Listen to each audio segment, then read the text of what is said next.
Sir, Sambhaji brigade और शिवसेना एक साथ में है, किस तरह की चीज़ों को देखते हैं? आने वाले महापालिका इलेक्शन भी है और जिस तरीके से शिवसेना के सारे विवाद चल रहे थे, क्या कहना है? शिवसेना और संभाजी ब्रिगेड ये दोनों संघर्ष से उभरी हुई संगठन है। सम्मान्य उद्धव साहब के अध्यक्षता के नीचे जिस हिसाब से जिस तरीके से महाराष्ट्र का उत्कर्ष हो, ये सोच पे जो चलने वाली संगठन है वो एक साथ आ रहे हैं। हमें खुशी है कि संभाजी ब्रिगेड मराठा महाविकास संघ ये शिवसेना के साथ आई हुई है।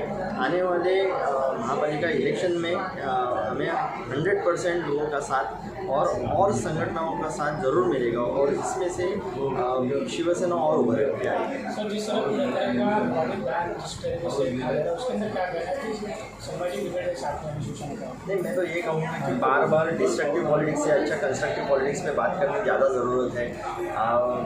हमारे लिए बाबा साहब पुरंदरों के विचार पहले से ही अच्छे थे, इसके आगे भी है। संभाजी ब्रिगेड हमारे साथ आई है, ज़रूर इसमें से एक सोच पे हम लोग एक साथ आए हुए हैं, तो मुझे ऐसा लगता है कि जो भी होगा अच्छे ही।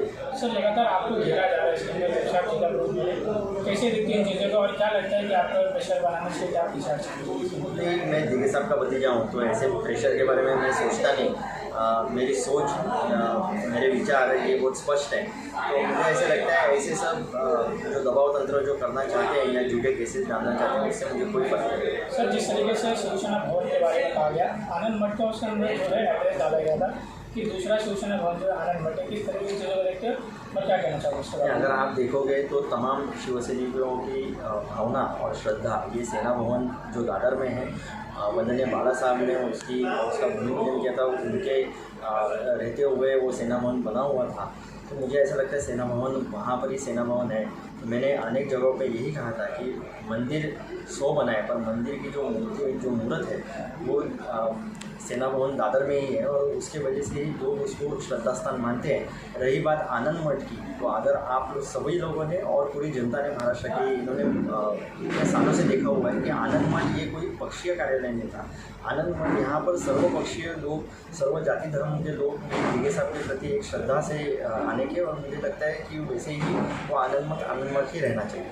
सर, जिस तरीके से सत्ता परिवर्तन उसके अंदर कहा गया था कि जो बजट है और जो लोगों में जो नाराज़गी थी, यानी जो खाद्य वाटर को लेके, उन चीज़ों को लेकर सत्ता परिवर्तन क्या करना चाहोगे उसके बारे में? और लगातार जो ठाकरे परिवार के ऊपर सत्ताधारी पार्टी जो है लगातार उनके ऊपर ताने मारे जा रही है। नहीं, मुझे ऐसा लगता है कि कितने भी ताना मारे, आप देख रहे हो कि पूरी महाराष्ट्र में लोग सामान्य शिवसेना या संगठन के प्रति एक आस्था रख के, श्रद्धा रख के सब लोग एक साथ आ रहे हैं। महाराष्ट्र का उत्कर्ष कैसे हो, और सभी को ये ठाम विश्वास है कि उद्धव साहब जिस तरीके का नेतृत्व गए 2.5 साल में उन्होंने सीएम पद पे रहते हुए किया हुआ है, मुझे लगता है कि उद्धव साहब फिर एक बार सीएम पद पर आकर महाराष्ट्र को उत्कर्ष की जगह पे लेके जाएंगे। सर, उद्धव ठाकरे साहब की जो है सभा होगी, किस तरीके की सभा होगी और कब शुरू होगा, क्या इसके बारे में कुछ नहीं? उसके बारे में अभी तक तो कोई ठोस निर्णय हुआ नहीं है। सभा तो ज़रूर होगी, पर उसकी रूपरचना अभी तक तय नहीं हुई है। जैसे ही तय होगी आप तक पता लगेगा। सर, शिंदे गठ के नेताओं की तरफ से कहा जा रहा है कि जो निकाल है वो 5 साल में नहीं आएंगे, क्या ये कोर्ट की अगेंस्ट में जाके कहा जा रहा है, ऐसा लग रहा है आपको? नहीं, मुझे ऐसा लगता है कि हम सभी लोग इस भारत देश के कोर्ट पे हम लोग एक विश्वास लेके चलते हैं। सुप्रीम कोर्ट में अलग अलग केसेस चल रहे हैं इसी बात को लेकर, तो मुझे ऐसा लगता है कोर्ट पे पूरी तरीके से विश्वास रख के चलना चाहिए। उनके गठ के लोग इस तरीके का अगर बयान कोई भी कर रहे हैं जो गैर जिम्मेदार है, तो मुझे ऐसा लगता है ये बहुत दुखदायी है। और वो टेकन फॉर ग्रांटेड जो बोलते हैं कि भाई गृहित धर के चल रहे हैं कोर्ट को, तो एकदम गलत है। एक तरफ महाराष्ट्र के मुख्यमंत्री एकनाथ शिंदे थाने से हैं और जिस तरह से उन्होंने कई कारपोरेटर से लेके बाकी लोगों को अपने गुट में शामिल किया है, और एक तरफ आप आनंद दिघे के भतीजे हैं जिनको यहाँ पे सर्वोपरि और सबसे बड़ा गुरु माना जाता है। कितनी सफलता मिलेगी आप दोनों की इस लड़ाई में? सफलता तो लोग देते हैं। मुझे ऐसे यकीन है कि दिघे साहब का राजकारण और दिघे साहब का समाजकारण ये ठाणे का लोगों ने देखा हुआ है, उन्होंने महसूस किया हुआ है, उन्होंने ठीक तरह से समझा हुआ है। दिघे साहब ने आखिरी सांस तक संगठन के साथ थे, भगवे के साथ थे। वही परंपरा, वही संस्कृति, वही संस्कार लेके मैं चलना चाह रहा हूँ।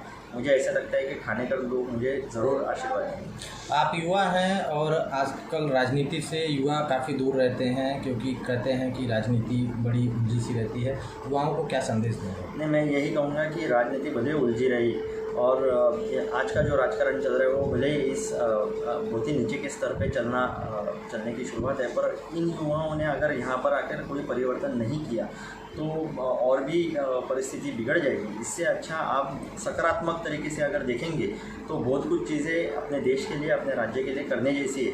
और इन सब युवाओं के लिए सन्माननीय आदित्य साहब भी बहुत कुछ करना चाह रहे थे, आज भी वो कर रहे हैं और इसके आगे भी करेंगे। और उनके नेतृत्व के और उनकी सोच पर चलकर अनेक युवा इसमें जुड़ेंगे। सर, एक आखिरी सवाल, मुख्यमंत्री कह रहे थे कि धर्मेंद्र आनंद साहब की इच्छा थी और मनोकामना थी कि ठाणे का कोई सीएम हो। क्या ये आपके हिसाब से कभी आपने सुना हो इन चीज़ों पर? क्या नहीं, मैंने तो ऐसे कभी सुना नहीं। और मनोकामना थी कि ठाणे का कोई सीएम हो। क्या ये आपके हिसाब से कभी आपने सुना हो इन चीज़ों पर? क्या नहीं, मैंने तो ऐसे कभी सुना नहीं।